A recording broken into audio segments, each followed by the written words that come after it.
چیزیں ہیں کہ میں نے کبھی بیان کیا ہے تو میرے احباب نے مجلس کے اندر مجھ سے یہ کہا کہ وہ ذرا وہ باپ جو ہے وہ سنا تو دے. آپ حیران ہوں گے, مجھ میں جرت ہی نہیں کبھی پرائیویٹ مجلس میں اپنے آپ کے سامنے میں کتابیں آپ کے ہاں آپ کے یہ جتنے دارالعلوم ہیں ان کے اندر یہ نصاب میں داخل ہیں.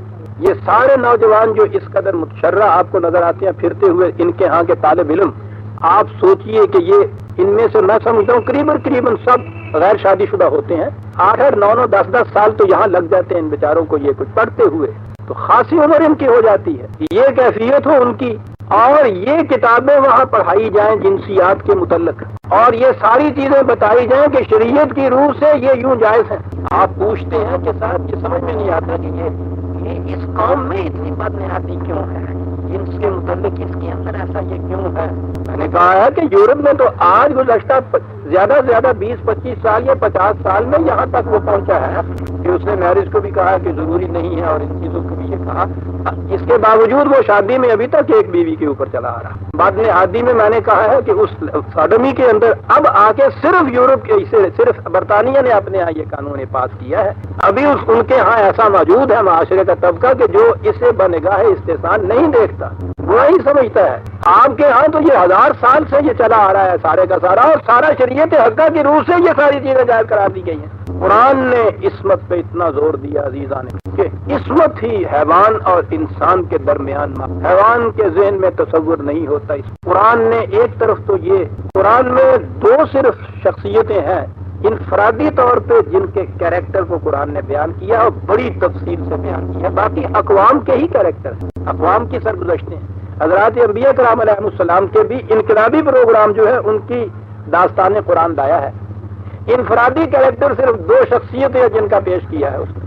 حضرت یوسف علیہ السلام مردوں میں سے, حضرت مریم علیہ السلام عورتوں میں سے, اور دونوں کی بنیادی خصوصیت یہ گنائی ہے کہ وہ عفت کے مجسمے. آگے وہ لڑکی ہوتے ہوئے ایسے ماحول میں گھر گئی, اور ماحول کون سا تھا؟ خانقاہیت کا ماحول, انہی شریعت والوں کا ماحول, جس کے اندر اس نے دیکھا, ان کی نگاہوں کو بھاگ گئی, اور اس کے بعد پھر اس نے ان ارباب شریعت میں, پھر آپ سوچئے اس زمانے کے 2000 سال پہلے, آج ان کا استبداد ایسا ہے عزیزان من, 25 سال سے آپ کے ہاں کی مختلف حکومتیں آتی ہیں. ذاتی طور پہ مجھے پتا ہے ارباب حکومت جو تھے اپنے کمروں کے اندر ان کو گالیاں دیتے تھے, ان میں جرت نہیں ہوتی تھی کہ ان کی کسی چیز کے خلاف باہر اعلانیہ کچھ کہہ سکیں. ان کا استبداد آج بھی اتنا ہے. اس دور میں تو آپ پوچھیے نہیں, جہاں یہودیوں کے ہاں آبار کو ان کے ہاں یہ جو ہیکل کے پیشوا تھے انہیں سارے اختیارات فوجداری حاصل تھے. صرف موت کی سزا کے لیے وہاں گورنر جو تھا رومیوں کا, اس سے تصدیق کرانی, توثیق کرانی پڑتی تھی انہیں. اتنے اختیارات انہیں حاصل تھے. اس معاشرے کے اندر یہ ایک بچی ہے جو ان کی خباثت آلود نگاہوں سے بچنا چاہتی ہے, اور قرآن نے یہ چیز کی. اس نے یہ سب کچھ برداشت کیا, لیکن اپنے چاک قریب اپنے قریباں کو چاک نہیں فرض کے یہ معنی بھی ہے. بڑی حسین انداز سے قرآن بات. اور حضرت یوسف علیہ السلام دوسری طرف جوانی ہے, حسن بھی ہے, محلات بھی ہیں, دعوت دینے والی اتنے بڑے عزیز کی بیوی ہے, کوئی دیکھنے والا نہیں. بند کمرہ, ایک طرف اتنی کشش ہی نہیں ہے. اس کے بعد یہ کہا گیا کہ اگر اس پہ بھی انکار کرو گے تو یاد رکھو جیل کی سلاخوں کے پیچھے پہنچا دوں گی. تم جانتے ہو کہ میرے اختیارات کیا ہیں. ملازم ہے, غلام ہے, ملازم نہیں, اس دور کا غلام ہے. اور قرآن نے یہ اس مقام کے اوپر بھی اس نے اپنے سامنے عفت کو داغدار نہیں ہونا دیا, اور کہا کہ کذالک نہیں, اتنے بڑے کردار کا یوسف, اس کو حق حاصل تھا کہ ہم اسے کنویں میں سے نکال کے تخت کے اوپر بٹھا دیتے. اس نے کمال کر کے دکھا دی. کوئی دوسری چیز نہیں گنائی قرآن نے حضرت یوسف علیہ, کوئی دوسری چیز ہمارے سامنے نہیں. حضرت مریم علیہ اتنی اہمیت دینے والا, یہ کیفیت جس کی کہ وہ نگاہوں کو چلتے ہوئے بے باک نہ ہو, پہلے مردوں سے کہے کہ پھر یہ کیفیت اس نے کتنا زور.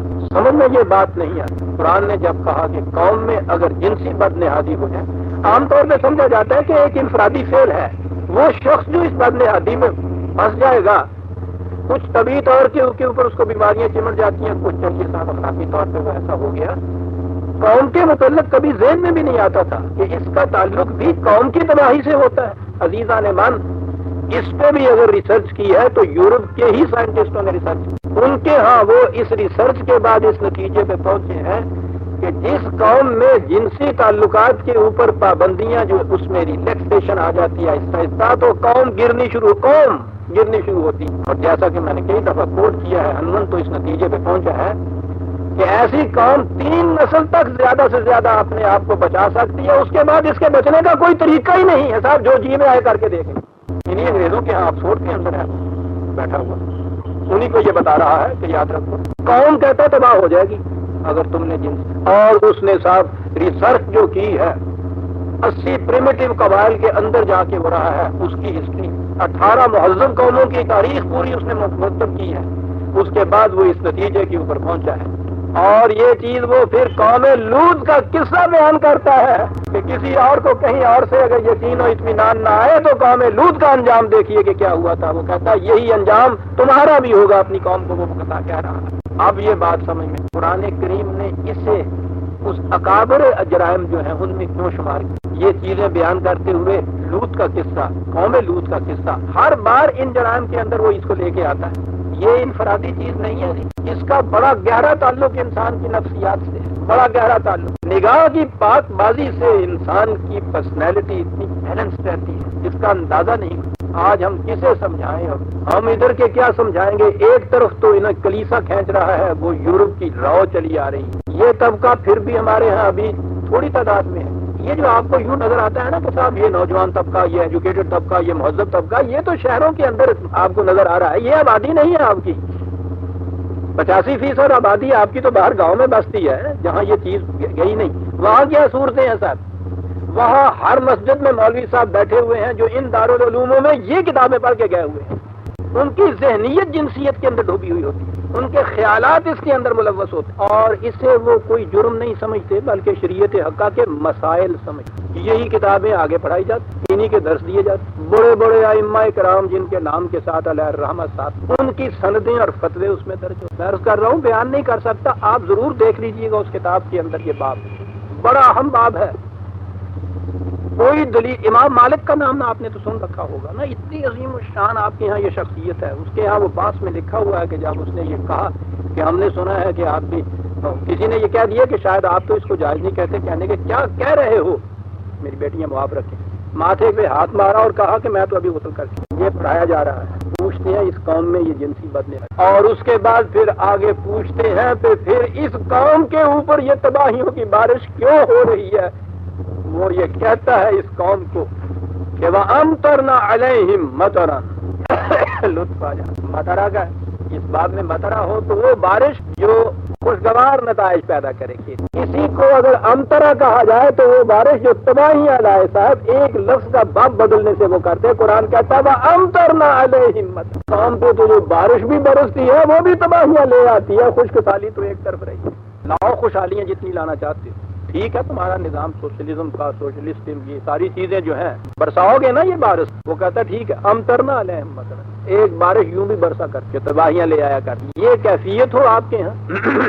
اگر سیکولر اسٹیٹ مل بنتی ہے تو یورپ کی طرف سے آئی ہوئی تباہی آ جاتی. اگر یہ آپ اسلامی بناتے ہیں ان مذہبی پیشوائیت کے تصور کے مطابق تو ان کے ہاں سے لائی ہوئی جنسی بدنہادی ان سے 1000 گنا زیادہ آپ کے ہاں آ جاتی. اور اس کے بعد پھر آپ اس تباہ کن بارش سے بچنا چاہتے ہیں. عزیزان ایمان، اگر ایمان ہے اس قرآن کے اوپر کسی کا تو پھر تو اسے یقین رکھنا چاہیے کہ 1000 تدبر کی فضولکاریاں آپ کے ہاں ہوں.